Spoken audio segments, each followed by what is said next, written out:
कविंदर गुप्ता का कहना है कि केंद्र सरकार ने हमेशा जम्मू कश्मीर सरकार को हर तरह की मदद देने का आश्वासन दिया है। उन्होंने कहा कि केंद्र जम्मू कश्मीर का राज्य का दर्जा बहाल करने के लिए प्रतिबद्ध है। उन्होंने कश्मीर घाटी में गैर स्थानीय लोगों पर हमला करने के लिए पाकिस्तान पर भी निशाना साधा।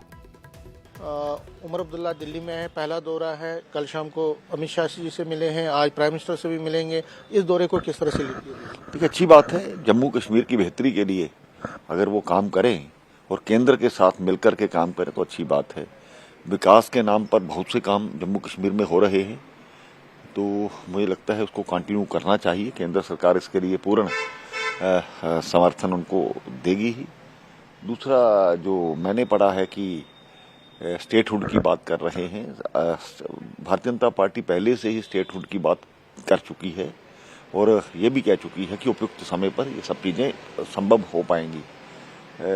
बाकी जहाँ तक फंड्स का सवाल है, जब प्रधानमंत्री ने पहले भी कहा कि जम्मू कश्मीर को विकास की जो गति है उसको धीमे नहीं होने दिया जाएगा।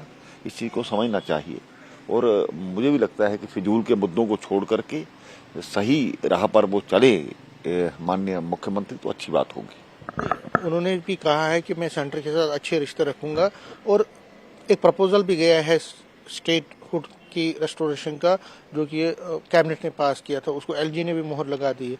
अब वो भी एक बड़े एजेंडे में है, तो आपको लगता है कि सेंट्रल गवर्नमेंट को भी अब बड़ा दिल दिखाना चाहिए, क्योंकि मांग तो हर तरफ से हो रही है। बहुत सी चीजें देखनी पड़ती हैं, वो केंद्र देख रहा है, वो समझदार लोग वहां पर बैठे हैं, पूरा देश चला रहे हैं।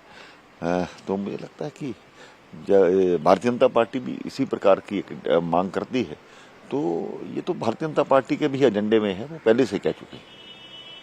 तो ये उनके वहाँ पे दौरा हो रहा, तो यहाँ से कश्मीर वैली में पिछले कई दिनों से लगातार, और आज भी त्राल में एक नॉन लोकल को, तो सिक्योरिटी का कहीं ना कहीं इशू भी बढ़ गया है। तो आपको लगता है एक बड़ा कंसर्न है जिस तरह नॉन लोकल?